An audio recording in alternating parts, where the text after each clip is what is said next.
अस्सलाम वालेकुम, hi and hello, welcome to the N Sports Pulse. खेलों की इस दुनिया में आप सबको खुशामदीद कहती हूँ। कैसे हैं आप सब जनाब? क्या हले वाले हमारे सबके व्यूअर्स का? कल आपसे मुलाकात नहीं हो सकी, हालांकि काफ़ी क्रिकेट थी। आईपीएल के दो मैचेस इंजॉय किए, साथ साथ पाकिस्तान और न्यूजीलैंड का बड़ा एक डिफरेंट किस्म का मैच था। एक ऐसा मैच कि जैसे मैंने कहा था कि न्यूजीलैंड की ये जो सी टीम आई है, इसके खिलाफ खबर तब बनेगी या तो आप बड़ा ही आउटस्टैंडिंग परफॉर्म करेंगे या फिर आप ऐसा परफॉर्म करेंगे कि जैसा हमारी टीम ने संडे को किया। बड़ी ही शेमलेस डिफीट मिली पाकिस्तानी क्रिकेट की तारीख में। हमने एक और बुरा दिन देखा, लेकिन वो क्या है ना, आदी हो चुके हैं, खिलाड़ी आदी हो चुके हैं और अब वो चाह रहे हैं कि फैंस भी आदी हो जाएं, लेकिन हम आदी नहीं हो पा रहे हैं। और यही वजह रही कि कल वीडियो नहीं बन सकी, क्योंकि आरसीबी की एक बड़ी हार्ट ब्रोकन सी डिफीट। और मैं सोच रही थी कल कि जिस टीम को सपोर्ट कर रही हूँ वो हार रही है, चाहे वो आरसीबी है, चाहे वो पंजाब किंग्स है या फिर पाकिस्तान की नेशनल साइड। सो जी, ये जो पाकिस्तान ने किया है अपने साथ, क्योंकि अपने साथ खुद किया है, वो क्या कहते हैं ना कि खुद अपने हाथों से आग लगा देना, उसी तरह का कुछ काम किया बाबर और रिजवान ने टीम के साथ। और बाद में मलबा आप डाल दें बॉलर्स के ऊपर। तो अभी मौजूदा क्या सूरत हाल है, टीम क्या सोच रही है, कोच क्या सोच रहे हैं, हेड कोच क्या सोच रहे हैं, मैनेजमेंट क्या सोच रही है, इस हवाले से आपसे बात करेंगे। इस हार का क्या इम्पैक्ट होगा, इस हवाले से आपसे बात करेंगे। और जो आईपीएल का मैच खेला गया, राजस्थान रॉयल्स जो कि वाकई रॉयल्स की तरह परफॉर्म कर रहे हैं, नंबर 1 है पॉइंट्स टेबल में और जिस तरह की परफॉर्मेंस दे रहे हैं वो डिजर्व करते हैं। उनका मैच था मुंबई इंडियंस के साथ, जो कि उन्होंने बड़ी आसानी से जीत लिया। तो चलें जी, बात का आगाज करते हैं इसी मैच से। इस सीजन में दूसरी मर्तबा ये दोनों टीम्स एक दूसरे के मद्दे मुकाबिल आई, लेकिन जो रिजल्ट था वो पहली दफा से मुख्तलिफ नहीं रहा। पहले मैच की बात करें तो वो लो स्कोरिंग मैच था जिसे आरआर ने आसानी से जीत लिया था। और इस मर्तबा मुंबई इंडियंस ने फाइट पुट करने की कोशिश की, लेकिन आरआर की आउटस्टैंडिंग परफॉर्मेंस ने उनकी इस कोशिश को नाकाम बना दिया। इसके अंदर मुंबई इंडियंस की कुछ ना कुछ गलतियां भी हैं कि आइए इन्हें डिस्कस करते हैं। सबसे पहले मुंबई इंडियंस ने टॉस जीत कर पहले बैटिंग का फैसला किया। ठीक है, यहां तक तो बिल्कुल ठीक है, लेकिन जो विकेटें हैं वो आज जल्दी गिर गई। लास्ट मैच में सूर्या कुमार यादव नहीं थे, आज सूर्या कुमार यादव थे, लेकिन वो कुछ भी नहीं कर सके क्योंकि जो बॉलिंग हो रही थी सामने से वो बड़ी जबरदस्त हो रही थी।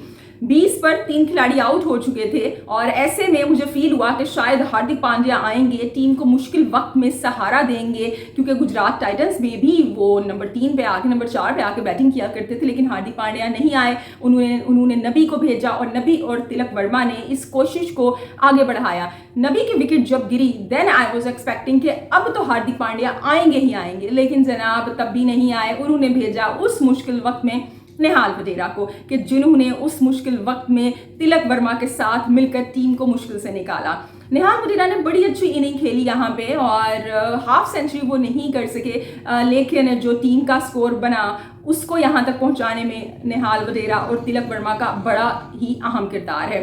तिलक वर्मा मेरे ख्याल से जब उनकी हाफ सेंचुरी हो गई थी उसके बाद वो आउट हो जाते, लेकिन वो जो रिव्यू लिया और नेहाल वडेरा ने ही उन्हें कहा था कि भाई रिव्यू लो, और वहाँ पे बचत हो गई, क्योंकि वो जो रिव्यू था उनके काम आया और वो नॉट आउट रहे। इस तरह से तिलक वर्मा ने बड़े अच्छे से खेल को आगे बढ़ाया, रुक के भी खेला, शॉट्स भी लगाई, आईपीएल के 1000 रन मुकम्मल किए। और जब उनकी विकेट गिरती है और तो हमें ऐसा फील हो रहा था कि भाई अब हार्दिक पांड्या आएंगे, टिम डेविड हैं, और ये जो स्कोर है, पहले जहां पर ये फील हो रहा था कि मुश्किल से 150 बनेगा, फिर तिलक वर्मा और नेहाल वडेरा ने आके जो उम्मीद के दीप जलाए थे, हमने कहा भाई 200 तो क्रॉस होगा, लेकिन भाई हार्दिक पांड्या 10 रन बना के आउट हो गए। टिम डेविड भी कुछ नहीं कर सके यहाँ पे। क्यों नहीं कर सके? क्योंकि सामने से बॉलिंग बड़ी आउटस्टैंडिंग हो रही थी। अगर संदीप की बात करें, अवैश खान की बात करें, यूजवी चहल थोड़े से आज एक्सपेंसिव रहे, लेकिन विकेट उन्होंने भी निकाली और बड़े ज़बरदस्त तरीके से डॉज देकर निकाली उन्होंने विकेट। सो संदीप ने फाइफर लिया, सिर्फ मेरे ख्याल से 18 रन दिए हैं उन्होंने। सो बड़ी आउट क्लास बॉलिंग हुई राजस्थान रॉयल्स की जानिब से, कि जिसकी वजह से मुंबई इंडियंस 200 का हिस्सा अबूर ना कर सकी। तो मेरे ख्याल से जहां पे हार्दिक पांड्या को आना चाहिए था वहां पे वो नहीं आए, और हार्दिक पांड्या को इस वक्त बहुत ज़रूरत है कि वो जो जिस टीम को लीड कर रहे हैं ना, ये वो टीम है कि जिसको दुनिया का एक जो बेहतरीन कप्तानों में से एक कप्तान है रोहित शर्मा, वो इसको लीड करता रहा है। 5 टाइटल्स जितवाए हुए हैं इस टीम को। तो ऐसे में एक ज़बरदस्त और एक मोटिवेशनल, एक ऐसी फिगर की ज़रूरत है जो कि सामने से लीड करे, ना कि जब मुश्किल वक्त आए तो आप पीछे छुप के बैठ जाएं और यंगस्टर्स को आगे कर दें। ठीक है, आप उन पर ट्रस्ट शो कर रहे हैं, लेकिन यहाँ पे आपको खुद भी प्रूव करने की ज़रूरत है कि जैसे मैं पैट कमिंस को देखती हूँ, जब भी मुश्किल होती है, जब भी टीम प्रेशर में आती है, खुद सामने से आते हैं, चाहे ऑस्ट्रेलिया की टीम है या उनकी फ्रेंचाइज की टीम है, विकेट्स निकालते हैं और टीम को इसके साथ साथ मुश्किल से भी निकालते हैं। सो हार्दिक पांड्या को भी ज़रूरत है कि वही रोल अपनी टीम के लिए प्ले करें, ताकि उनके जो प्लेयर्स हैं, उनके टीममेट्स हैं, उनके दिल में भी उनके लिए जगह बने, उनकी अहमियत का भी अंदाज़ा हो और ये जो उनको बू होने का मुसलसल सिलसिला है ये भी रुक जाए। क्योंकि आज भी जब हार्दिक पांड्या बैटिंग करने के लिए आए तो बैटिंग तो वो कर रहे थे, लेकिन क्राउड से जो आवाज़ें आ रही थी वो रोहित रोहित की आ रही थी। लेकिन बहरहाल ये तो लोग हैं, भूल जाएंगे, लेकिन ये भूलेंगे तब जब कोई आप अच्छी परफॉर्मेंस देंगे। तो बड़ी अच्छी परफॉर्मेंस रही जनाब विद द बॉल आरआर की। और जब बैटिंग की बात आई तो मुझे ऐसे वो लगा कि शायद क्योंकि बुमराह जैसा एक बॉलर आपके पास है जो कि मैच का पांसा पलटना जानता है, लेकिन खाली बुमराह ने तो कुछ नहीं करना था। बुमराह ने बॉलिंग तो अच्छी की, लेकिन वो विकेट नहीं यहाँ पे ले सके। और सिर्फ एक जो बॉलर हैं कि जिनको लास्ट मैच में बिठा दिया गया था और अब उन्हें खिलाया गया, मेरे ख्याल से अंकुश उनका नाम है, उन्होंने एक विकेट ली और बॉलिंग भी उन्होंने अच्छी की। बीच में बारिश की वजह से मैच रुका और तब मुझे ऐसे वो लगा कि शायद कुछ चेंज होगा। मेरे ख्याल से 61 रन थे और कोई खिलाड़ी आउट नहीं था। लेकिन जब बारिश के बाद कम बैक हुआ तो बटलर तो आउट हुए, लेकिन जनाब जायसवाल ने कर दी है एंट्री।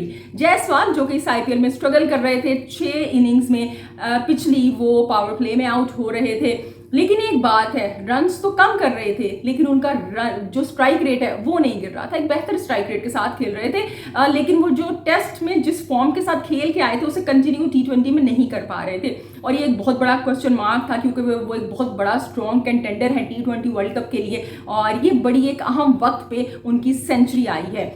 सो उन्होंने यहाँ पे सेंचुरी स्कोर की। और मुंबई इंडियंस ने कुछ फील्डिंग के लैप्सेस भी किए, कैचेस भी ड्रॉप किए। एक कैच मुश्किल था, लेकिन जो बाकी की जो कैचिंग अपॉर्चुनिटीज़ क्रिएट हुई थी उनको कैच किया जा सकता था और कुछ ना कुछ डैमेज सामने वाली टीम को पहुंचाया जा सकता था। सामने से जनाब फिर हमने देखा कि संजू सैमसन ने और जायसवाल ने मिलकर इनिंग को आगे बढ़ाया और बड़ी ही आसानी से भी 8 बॉल रहती थी और ये जो टारगेट है इसे अचीव कर लिया और मेरे ख्याल से 7 विकेटों से ये मैच जीत लिया। तो जी आरआर अपनी नंबर 1 पोजीशन पर अब भी बरकरार है और इसके अंदर उनके टीम वर्क को क्रेडिट जाता है। ऐसी टीम है कि कोई ना कोई खिलाड़ी इनका आके परफॉर्म करता है। कभी बटलर आ रहे हैं, कभी संजू सैमसन आगे से आते हैं, आज जायसवाल आए, फिर जो युजवेंद्र चहल है वो बॉलिंग बड़ी अच्छी कर रहे हैं। उनकी जो 200 विकेट्स हैं वो आईपीएल की मुकम्मल हो गई आज। और चहल एक ऐसा नाम है, मुझे ये समझ नहीं आता कि ये जब इस तरह की परफॉर्मेंस देते हैं, आप डोमेस्टिक सीजन भी इन्होंने अभी खेला है, बड़ी अच्छी परफॉर्मेंस रही उसमें कि जिसकी वजह से ये साउथ अफ्रीका के टूर पे भी पिकअप हुए थे, लेकिन फिर मेरे ख्याल से इनके फादर की तबीयत ख़राब हो गई और फिर इनको वापस आना पड़ा, ये रूल आउट हो गए उससे। लेकिन जब T20 वर्ल्ड कप इंडिया हारा था तो तब भी ये बात हुई थी कि भाई आपके पास चहल जैसा जब लेग स्पिनर है उसे क्यों नहीं खिलाया। अच्छा परफॉर्म करते हैं लेकिन आईसीसी टूर्नामेंट में इनको नहीं खिलाया जाता। मेरे ख्याल से इन जैसा बॉलर अगर आईसीसी टूर्नामेंट ना खेले तो ये बैड लक है टीम की। तो मेरे ख्याल से भाई इनको तो टीम में होना ही होना चाहिए है। सो अब आईपीएल के साथ साथ अब हम ज़रा पाकिस्तानी क्रिकेट की बात करते हैं। पाकिस्तानी क्रिकेट की जब बात करते हैं ना तो यकीन जाने पाकिस्तान ने ऐसी परफॉर्मेंस दी कल, नॉट द कल, अब तो कल से ज़्यादा टाइम गुजर गया इस बात को कि वो जो दिल है ना, वो एक गाना है ना बड़ा पंजाबी का, बड़ा अच्छा सा, दिल टोटे टोटे हो गया। तो हमारा भी जो दिल था ना वो टोटे टोटे हो गया था। एक तो आरसीबी की हार से दिल दुखा हुआ, वो दिनेश कार्तिक को लोग ब्लेम कर रहे हैं कि उन्होंने वो जो 4 उन्होंने वो सिंगल्स नहीं लिए, अगर वो ले लेते तो शायद अच्छा हो जाता, जो ऑपोजिट बैटर था उस पर थोड़ा सा वो ट्रस्ट शो करते। लेकिन मैं सोच रही थी टीम को इस कंडीशन में भी वही बंदा लेके आया कि 1 रन से मैच हारे, लेकिन मेरे ख्याल से वाकई उनको सिंगल ले लेना चाहिए था जब वो रुक गए कि नहीं मैं ही फिनिश करूंगा, या सामने वाले बैटर पे आप थोड़ा सा मजीद कॉन्फिडेंस शो करते। ऐसा ही हुआ था एशिया कप के मैच में श्रीलंका वर्सेस अफगानिस्तान के, जहाँ पे मेरे ख्याल से मुजीब थे या कौन से बल्लेबाज थे, I don't remember the name, मैं नेम रिकॉल नहीं कर पा रही हूँ इस वक्त, कि वो भी यही चाह रहे थे कि मैं खुद से फिनिश कर लूँ और सामने वाले बल्लेबाज पे वो उस तरह से ट्रस्ट नहीं शो कर रहे। तो फिर मेरे ख्याल से 2 या 3 रन से श्रीलंका से अफगानिस्तान मैच हार गई थी। लेकिन तब तो वो थोड़ी सी मिसअंडरस्टैंडिंग भी हो गई थी कुछ ओवर्स की और कुछ क्या कहेंगे ना रन्स की, लेकिन सिचुएशन कुछ इसी तरह की क्रिएट हुई थी। लेकिन अब हम आरसीबी की बैड लक कहेंगे इसे और क्या कहें, लेकिन अब आरसीबी की बात हो रही है तो एक बात हम आपको मजीद बताते चलें, विराट कोहली बहुत बड़ा नाम है और वो जिस तरह से आरसीबी वर्सेस केकेआर के मैच में आउट हुए उसने बहुत ज़्यादा स्पेकुलेशन को और ख़बरों को जन्म दिया। कुछ लोगों ने कहा कि भाई आउट है, कुछ ने कहा कि नॉट आउट है। एक्चुअली ये जो नो बॉल की टेक्नोलॉजी है ये काफ़ी एक्सपेरिमेंट के बाद अब आईपीएल में शामिल हुई है। अब किसी एम्पायर के बस में ये नहीं रहा कि वो कहे ये नो बॉल है या नहीं है। ऑफ कोर्स एम्पायर कॉल हो सकती है, लेकिन ये जो डिसीजन है अब ये टेक्नोलॉजी के तहत होता है। तो वो जो कह रहे थे कि जो बॉल है वो नीचे है, बाजू कह रहे थे ऊपर है, और बाजों का ये भी कहना था कि Virat was on his toes, वो वाकई थोड़ा सा ऊंचा होकर खेल रहे थे। लेकिन जब उनकी वेस्ट को मेजर किया और वो हाइट को मेजर किया और सब चीज़ों को, तो भाई वो जो नो बॉल नहीं थी, नो बॉल तो वो नहीं थी, लेकिन जो विराट ने वहाँ पे बिहेवियर शो किया और थोड़ा सा एग्रेशन शो किया, क्योंकि ऑफ कोर्स वो बड़ा इंपॉर्टेंट मैच था, वो टीम के लिए कुछ करना चाह रहे थे और वो अचानक से इस तरह वो जो एक डिलीवरी हुई फुल टॉस की उस पर वो आउट हो गए। तो उन्होंने बड़ा एक अपना एक क्या कहेंगे ना गुस्सा जो था और जो प्रोटेस्ट था उसे रजिस्टर करवाया, लेकिन इसकी वजह से अब आईसीसी ने ले लिया है एक्शन और उनको जुर्माना आयद कर दिया है। 50% मैच फीस की डिडक्शन होगी उनकी, और विराट कोहली ने इस बात को कन्फेस भी कर लिया है। तो अक्सर ऑन द फील्ड इस तरह की बातें हो जाती हैं कि जो खिलाड़ी हैं टीम के लिए खेल रहे हैं वो चाहते हैं हम कुछ ना कुछ करें, और विराट को बिल्कुल भी नहीं पता होगा कि भाई ये वाकई नो बॉल है, और वो जो उन्होंने उस वक्त अपने इमोशंस का इजहार किया वो बिल्कुल उनके जेन्युइन होंगे। लेकिन आईसीसी ने भी वही काम करना है जो कि रूल्स के तहत है, क्योंकि आईसीसी के रूल्स के तहत चाहे विराट हैं या फिर चाहे पराग हैं, सब बराबर हैं उनके लिए। और अच्छी बात है मेरे ख्याल से कि क्योंकि इस तरह के जो रूल्स और जो रेगुलेशन बनाए गए हैं उनको इसी तरह से कंटिन्यू भी करना चाहिए। सो अब बात करते हैं जी पाकिस्तान की। पाकिस्तान क्रिकेट की जब बात करते हैं तो पाकिस्तान क्रिकेट में हमारे पास वही ओल्ड स्टोरीज हैं। बाबर को फिर से कैप्टन बना दिया गया, पहला मैच न्यूजीलैंड से जीत गए, लोग बड़े खुश हुए, हम भी बड़े खुश हुए भाई कि आपने 90 के स्कोर पर ऑपोजिट टीम को आउट कर दिया। लेकिन इसका मतलब जैसे कि मैंने पहले भी कहा था ये नहीं है कि आप रिलैक्स हो जाएं और आप ये कहना शुरू कर दें कि बस भाई हम तो नंबर 1 टीम और ये तो सामने वाली टीम सी टीम है, बड़ी आसानी से जीत जाएंगे हम इससे। आई विश कि आप ऐसा करते, आप वाकई जीत जाते, लेकिन आप लोग जिस तरह से हारे हैं, जिस तरह से हमारी टीम हारी है, that was a total heart broken. वही फिर से सिलसिला शुरू हो गया कि आप परफॉर्म नहीं कर रहे हैं, बाबर की कैप्टनसी है, उनके साथ रिजवान है, मैच का बेड़ा गर्क हो रहा है, और उसके बाद जो सारा मलबा है वो आप बॉलर्स पे लाके डाल दें। 170 प्लस रन आप बनाते हैं, 54 पाकिस्तानी पावर प्ले में बनाए भाई, और बड़ा अच्छा स्टार्ट दिया साइम ने और बाबर ने। उसके बाद जब साइम आउट होते हैं रिजवान आते हैं। हालांकि रिजवान का अभी जो उनकी फॉर्म है और जो पाकिस्तान के पास ऑप्शंस अवेलेबल हैं, रिजवान का तीसरा नंबर बनता ही नहीं है। T20 में बाबर और रिजवान की एक साथ जगह नहीं बनती है। अगर वाकई पाकिस्तान की टीम चाहती है, अगर वाकई पीसीबी ये चाहता है कि पाकिस्तान T20 वर्ल्ड कप जीते ना जीते मगर कम से कम अच्छा परफॉर्म करे, तो बाबर और रिजवान में से एक का इंतखाब उन्हें करना पड़ेगा। ये दोनों अगर मिल जाएंगे तो टीम के ऊपर बर्डन है, ये दोनों वैसे ही बर्डन है। लेकिन चले ठीक है, बड़े नाम हैं जी, बड़े रन्स बनाए हुए हैं, तो एक का बोझ तो बर्दाश्त हो सकता है भाई, दो का बोझ टीम बर्दाश्त नहीं कर सकती है। इस लेवल के प्लेयर्स नहीं है हमारे पास, इस लेवल की हम कंडीशंस को उस तरह से अवेल नहीं कर पाते हैं। और वही मैच में हुआ, बाबर और रिजवान ने मिडल ऑर्डर के अंदर आके बेड़ा गर्क कर दिया बिल्कुल। मेरे ख्याल से उन्होंने 29 रन बनाए हैं 24 गेंदों के ऊपर, इसी तरह कुछ करके। एक जो है वो 104 के स्ट्राइक रेट से खेल रहा है, 101 120 प्लस के स्ट्राइक रेट से खेल रहा है। वही हुआ जी कि वो असल में करना ये हुआ कि रिजवान की वो जो टांग में पेन हुई वो ब्लेसिंग इन डिसगाइज हो गई, उनको वापस जाना पड़ा। शादाब आए और शादाब ने 200 के स्ट्राइक रेट के साथ रन बनाए और पाकिस्तान का स्कोर कुछ आगे बढ़ा। वरना अगर रिजवान उसी तरह से टुक टुक करते रहते तो फिर तो हमने 150 ही बनाना था, और जो अपोजिट टीम है उसने तो भाई फिर आराम से सुकून से मेरे ख्याल से 16वें ओवर में ही वो टारगेट अचीव करके चले जाना था। अब ये पाकिस्तान को सोचना है कि या तो Babar Rizwan world number 1 world number 2 का ढोल बचा ले, या पाकिस्तानी टीम की इज्जत को बचा ले। बॉलर्स के सर पे आप हमेशा से नहीं डाल सकते हैं। और बाबर का रोना यही रहा है कि वो बंदा कभी अपनी गलती को एक्सेप्ट ही नहीं करता, यही उन्होंने अब भी किया है। लेकिन खुदा का शुक्र है कि अब हमारे पास मोहम्मद यूसुफ और सकलैन मुश्ताक जैसे कुदरत का निज़ाम चलाने वाले और कुदरत के निज़ाम पर चलने वाले लोग नहीं हैं। अजहर महमूद आए, बहुत अच्छी प्रेस कॉन्फ्रेंस की, उन्होंने अपनी गलतियों को एक्सेप्ट किया। उन्होंने इस बात को एक्सेप्ट किया कि पावर प्ले में हम अच्छा खेले लेकिन मिडल ओवर्स में हम अच्छा नहीं खेले, हम यहाँ पे लैग कर रहे हैं। उनसे क्वेश्चन भी हुआ एक कि आप क्या नहीं समझते कि उस्मान को तीसरे नंबर पे आना चाहिए, तो उन्होंने यही कहा कि रिजवान को थोड़ा टाइम हम देना चाह रहे थे और आगे जाके हम चेंजिंग्स करेंगे। और ये सबसे बड़ी अच्छी बात है कि he is accepting his mistakes. जब तक आप अपनी गलतियों को एक्सेप्ट नहीं करोगे, आप उन्हें सही कैसे करोगे, आप उन्हें रेक्टिफाई कैसे करोगे? अगर आप इसी तरह से दूसरों पे मलबा डालते रहोगे तो फिर तो यही होता रहेगा। 2 डेब्यूटेंट्स थे न्यूजीलैंड के और बाबर जो थे वो उन 2 डेब्यूटेंट्स को भी नहीं बर्दाश्त कर सके। देखिए, अगर उस्मान हो गए या साइम हो गए या शादाब हो गए या जो भी हैं, ये जो है ना वर्ल्ड नंबर 1 वर्ल्ड नंबर 2 नहीं है। असल में जो जिम्मेदारी है वो तो बाबर रिजवान के सर है, क्योंकि जब टीम जीत जाती है, जीत का सहरा तो इनके सर पर सजता है ना। तो जब हार गई है तो तब भी आप एक्सेप्ट करें। वो 2 डेब्यूटेंट्स और ऐसी टीम है कि जिनके नाम भी हमें सही से याद नहीं है। मैंने इनके जो प्लेयर्स हैं इनकी हिस्ट्री निकाली, डोमेस्टिक में अच्छा परफॉर्म करके आए हैं। मैंने कहा मैं प्रोग्राम में शेयर करूंगी और हमेशा जब मैं ये प्रोग्राम आप लोगों के साथ वीडियो रिकॉर्ड करने लगती हूँ तो मेरे नाम मेरे जहन से निकल जाते हैं या उनकी हिस्ट्री आगे पीछे हो जाती है, तो मैं कहती हूँ चलो छोड़ो, गलत इंफॉर्मेशन नहीं देनी है। अब मतलब इतने नए वो खिलाड़ी हैं और उन नए खिलाड़ियों के सामने हमारी टीम इस तरह से खेली है कि जैसे पता नहीं 24 घंटे के अंदर पता नहीं क्या जादू हो गया, वो कुछ अजब से मंत्र पढ़ के आ गए या आपने अपने साथ क्या कर लिया। एक आमिर के निकलने से ऐसे कैसे हो सकता है भाई? आमिर तो आपके प्लान्स का हिस्सा ही नहीं थे। नसीम शाह, शाहीन शाह अफरीदी, अब्बास अफरीदी चलें वो नए हैं, लेकिन बाकी शादाब, ये सारे तो आपका वही अटैक है ना जो बॉलिंग अटैक है आपका।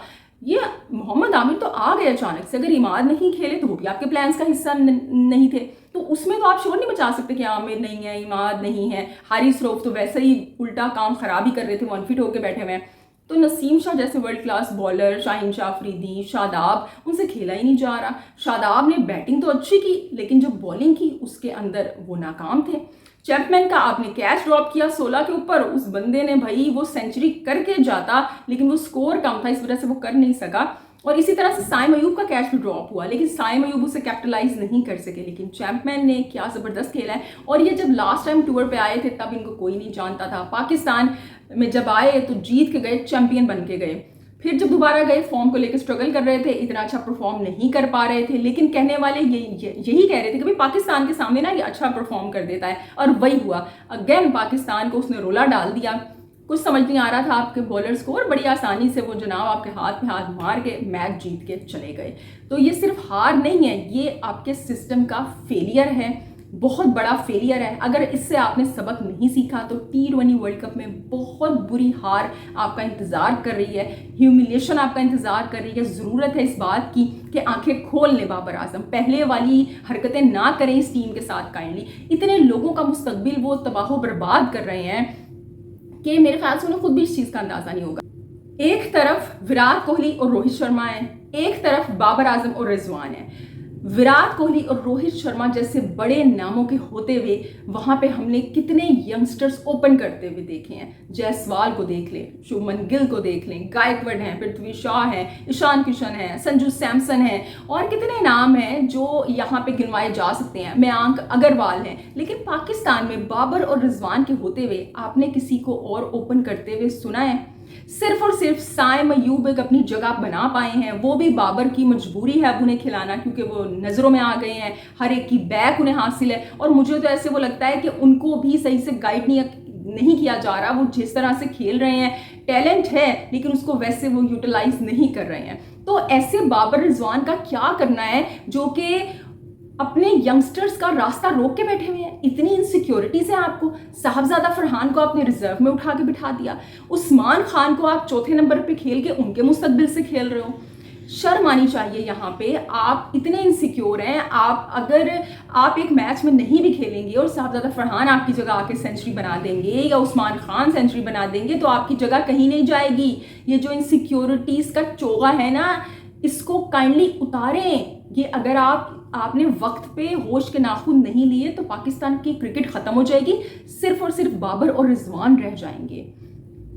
सो जी, हम दुआ करते हैं ऐसा वक्त ना आए कि ये टीम जो है वो सफ़र करे सिर्फ 2 इंडिविजुअल्स की वजह से। वो कोई भी हो सकते हैं XYZ, अभी फिलहाल वो बाबर और रिजवान हैं। अजहर महमूद ने अच्छी प्रेस कॉन्फ्रेंस की कि जैसे मैंने कहा, शादाब ने बड़ा अच्छा यहाँ पे एक स्टेटमेंट दिया। उन्होंने कहा कि वैसे मैं PSL में 1 डाउन 2 डाउन खेलता रहा हूँ और कंफर्टेबल हूँ, लेकिन मुझे नेशनल टीम में एज ए फ्लोटर भी खेलना पसंद है। लेकिन एक जो बड़ी ज़बरदस्त उन्होंने बात की है ना, क्रिक इन्फो पे पूरा आर्टिकल मौजूद है, मैं भी देख रही थी, आप लोग जाके पढ़ सकते हैं उसे। ही सेड कि T20 के अंदर रन बनाना मुश्किल नहीं है, इम्पैक्टफुल इनिंग खेलना अहम बात है। और ये बात बाबर रिजवान को समझ में नहीं आ रही है। रन्स बना रहे हैं वो अपने लिए, 2-2 3-3 हज़ार रन बना लिए, वो इम्पैक्टफुल नहीं खेल रहे हैं, टीम के लिए नहीं खेल रहे हैं। तो बजाय इसके कि आप 50 रन 111 के स्ट्राइक रेट से बना के अपनी पॉकेट में उसे डाल के घर चले जाएं, टीम हार जाए, उसका कोई फ़ायदा ना हो, वो 20 या 30 रन जो कि 160 170 के स्ट्राइक रेट से बने, टीम के काम आए, वो ज़्यादा अहमियत के हामिल हैं। अगर यहाँ पे वो होश के नाखून नहीं लेंगे तो वो वक्त दूर नहीं है कि जब इनको सिस्टम से अलग होना पड़ेगा या कर दिया जाएगा।